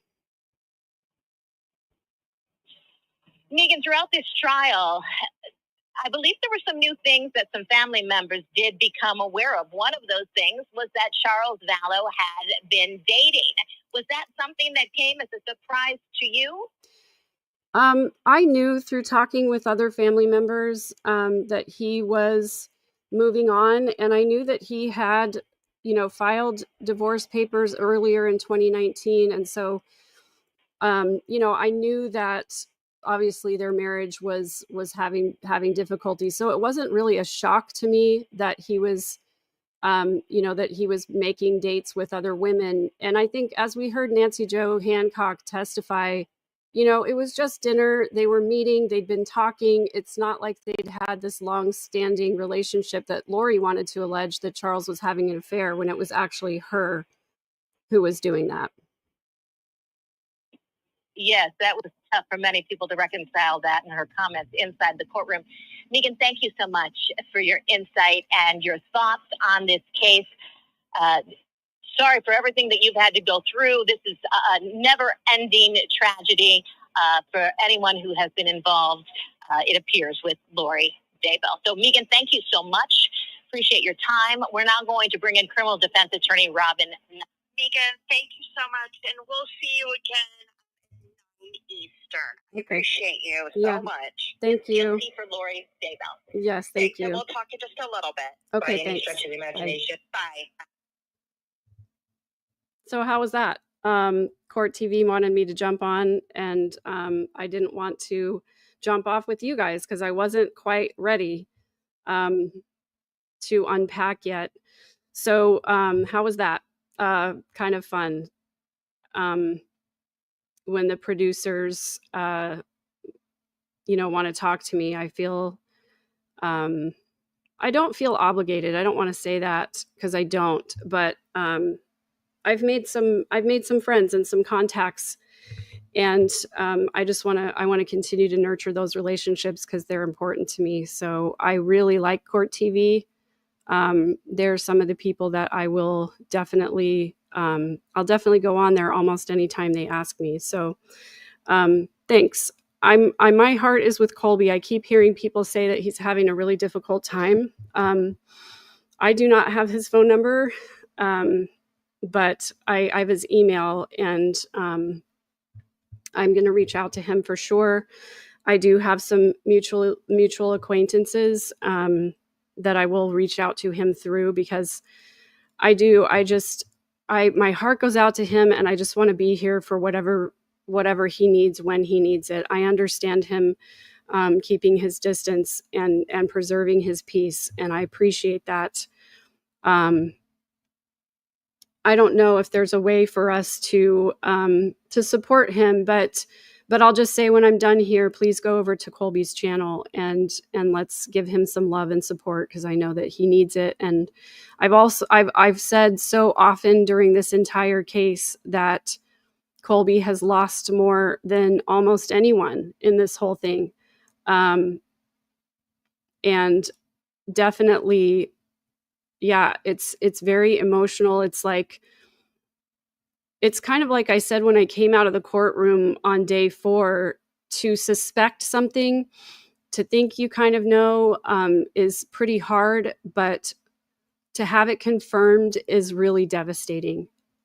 And to have it confirmed in such a public way, and I'm sure that there's a huge mix of feelings, like there is for me too, of relief and also heartbreak, and what a horrible tragedy. What a waste.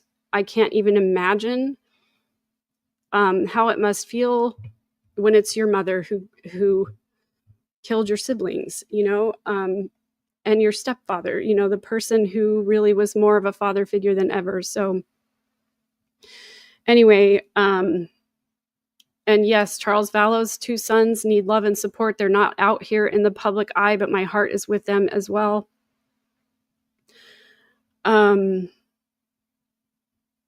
Yeah, crying definitely, it releases all those emotions, and that's why I am a big proponent of just feeling the feelings when they come.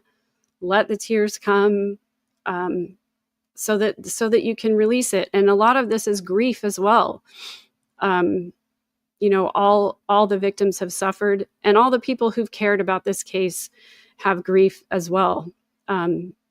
So I have a lot of love to everyone who is affected. And I said this the other day, but it bears repeating again, that when you are experiencing something that is difficult, sadness, a tragedy, it goes in concentric circles. And the people who are in the very center of that circle, that's Colby, that's Kay and Larry, that's Charles's sons, Zach and Cole, that's Charles's siblings, Sandra and Jerry, it's Cresha.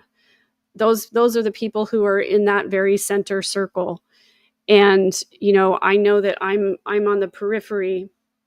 I'm grieving the loss of my family members who I'm probably never going to speak to again. And my cousin who I wrote off as gone a long time ago. But, I'm probably the second or the third circle out. And it doesn't really matter where you are in those concentric rings, whether you're just a member of the public who hasn't known the victims, but you care. As a human being, you care. Somebody said, I can't remember who, was talking about the autopsy photos and being so affected by the autopsy photos. And somebody made a really rude comment and said something like, well, you're not even family. Why do you care? Please, let's just not have that kind of an attitude or idea. It's a human being. It's a tragic circumstance, and any of us should be affected when we see a human being betrayed in that fashion, and to see a member of our human family, to see their life destroyed. So all of you deserve to feel the feelings that you're feeling. It's not the trauma Olympics. This affects all of us because we are members of the human family and we all care about other people. And sometimes it's hard to say why it is that we are so affected by something. But a lot of times, I think if we will dig down just a little bit and start to examine the reasons why we're affected, I think it puts us in touch with deep wounds from our past that we haven't yet healed. And I can definitely relate to shedding tears over strangers. I've done it so many times because I care about the other people in the human family. And I've said this before, but I'll keep saying it because I believe that we are all connected. When I zoom out away from my little house into the neighborhood where I spend my days, and I zoom out to the city and look at it from above, look at the state from above, look at the nation from above, look at the continent from above, and look at the world from out there. And I think about all the human beings on this planet. I think that I am made of stardust.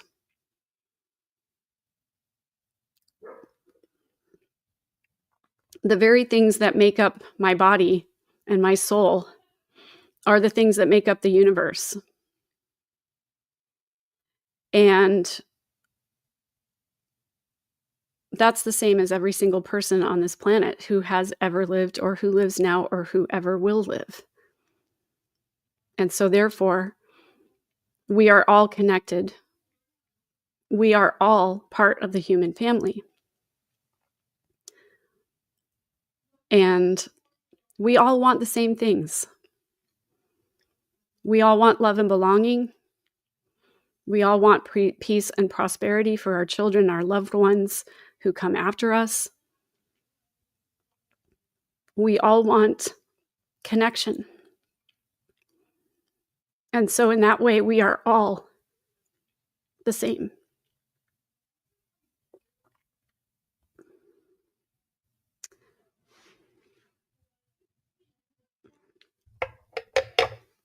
And my wish for after this whole tragedy is over, my wish is that we will focus more on what we have in common and less on how we're different.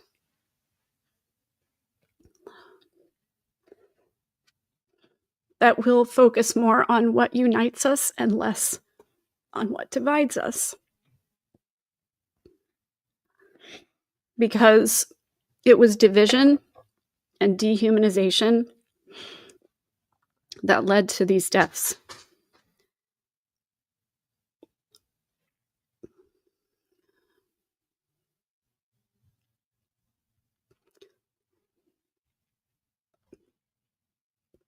Lori dehumanized Charles when she told the family to stop talking to him. Where was the compassion for what he was going through when their marriage was breaking up?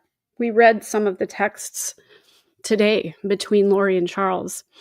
Charles was heartbroken. He still loved her, even though he knew she was having an affair. And where was the compassion for him?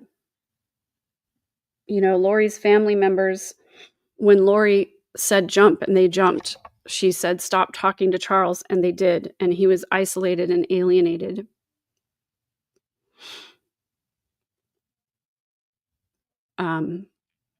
Where was the empathy and the love and the humanity when she started calling her children zombies?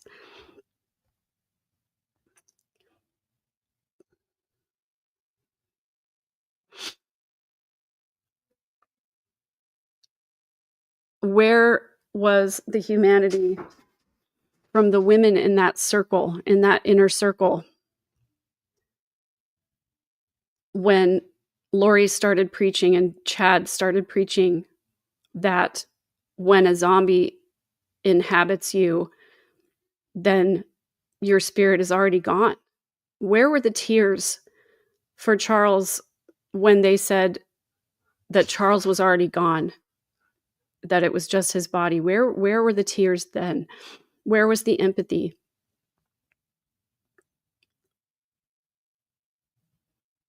Why did those women not say anything when Lori started referring to her children as zombies? when they already knew that Charles had been a zombie and Charles was dead.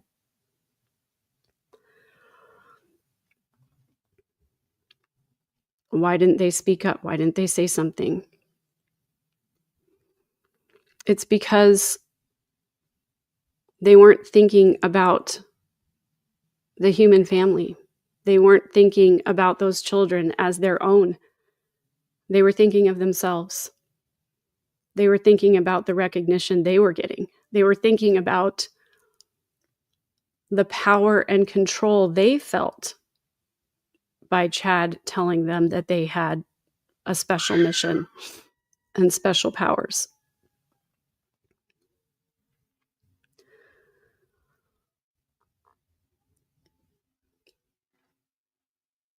When people are under the influence of coercive control,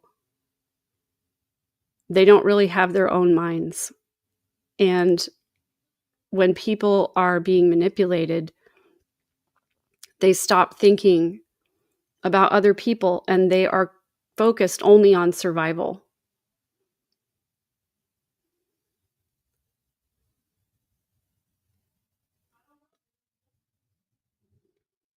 And that's why it's so important to understand the factors of manipulation and control. That's why it's so important to hold people accountable when they exhibit these types of behaviors.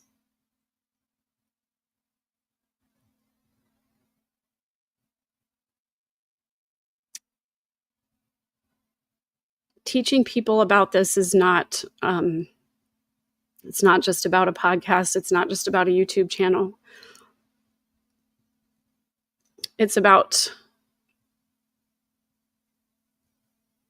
making sure this doesn't happen again.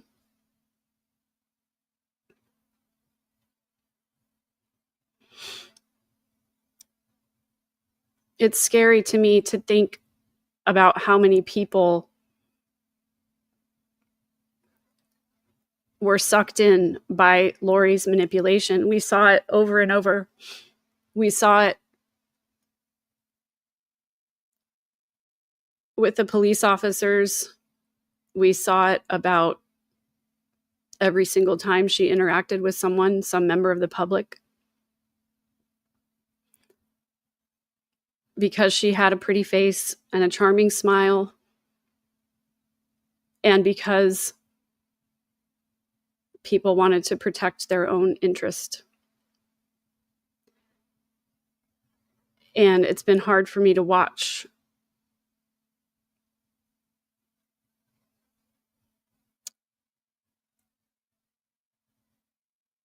I understand coercive control because I've been surrounded by it my whole life. But I do have a little bit of a cautionary statement. This is what it's like to be the truth teller in a narcissistic / enmeshed family system. It sucks sometimes. It's lonely a lot of the time. And when I coach people about this, one of the things that I say is that you have to consider whether you want to speak up or whether you want to be a quiet quitter. And there are some times when I wish I had been a quiet quitter, because it's a little bit easier to sort of slowly back away and just have people say mean things about you behind your back instead of having people say mean things about you to your face. So,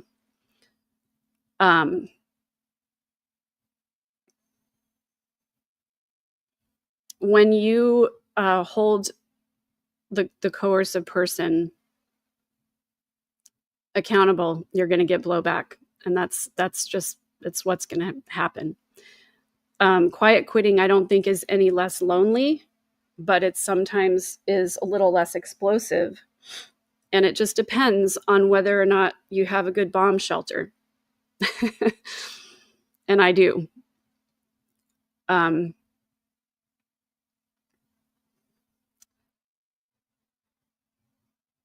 Sometimes there is, and there was for me, I'll just speak for myself and just say that for me, I couldn't have done it quietly. For me, it was important to build the bomb shelter.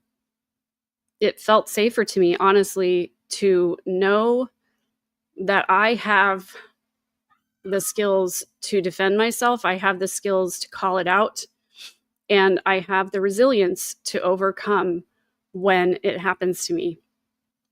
And to me, that felt safer than backing away and wondering if I was strong enough. So this is about justice for Charles. I will be here again for justice for Brandon.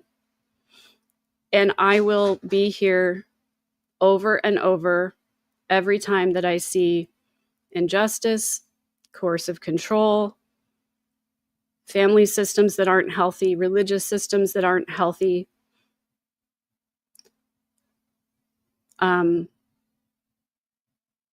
I've said this so many times over the last few weeks, but I'm not going anywhere. I am not going to stay silent.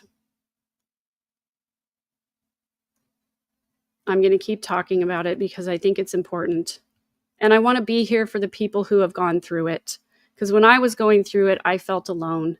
And I don't want people to feel alone. And I also want people to know that it's possible to heal. It's possible to have a happy life. And it's possible, you know, in my book, I think I talked about this, that it used to feel to me like I was sitting or lying on the sand and the waves were just crashing and beating on me over and over and over again. And now it's not that the waves have gone away, but now I'm standing up instead of lying down. And it feels good to feel the waves come, and they hurt sometimes, but they don't take me down anymore. So I just really appreciate you being here. I appreciate that you care so much about justice for Charles and about the children and about ongoing justice for Brandon as well. It feels really good for this part to be over. I really wish that it were over. We have one more trial. And I'm going to be here till the end for those who want me to be. So please do me a favor and please support Colby and his channel. And I will send all of your love to Kay. I probably will just send her a quick text today, but I'll call her tomorrow. I've been watching your comments go by, and I appreciate it so much. I appreciate all of your support and your kindness. I could not have done this without you guys. Well, I could have. It just would have been really hard. It would have been difficult and lonely, kind of like Lori's first trial was. So I'm very, very grateful to you guys. I do want to say, just to mention the question that got asked, that Joe Ryan was not Colby's dad. His dad's named William LaJoya, biologically anyway. Lori changed Colby's last name to Ryan, although he wasn't officially adopted. But I know that Colby has said in the past that he considered Charles to be his father. And so I know that this is devastating for him on so many levels.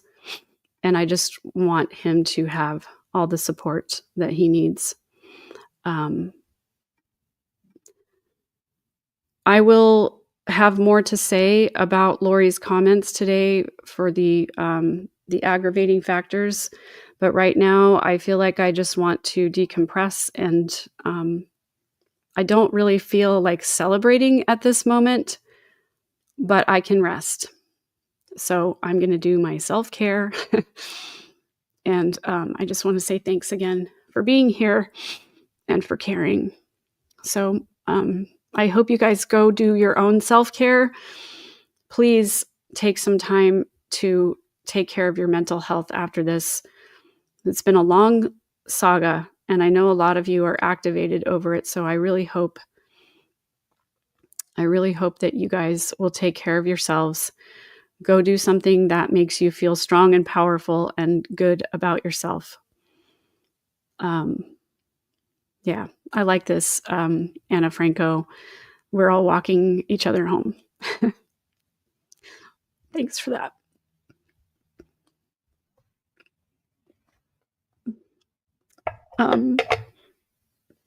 I feel like I can't say thank you enough, but I think I've said it enough for right now. So I'll be back. Hit the notifications because you never know when I'm going to go live. And I just keep wanting to say thank you. So I'm just going to leave it at that. And please go take care of yourself and hug the people that you love.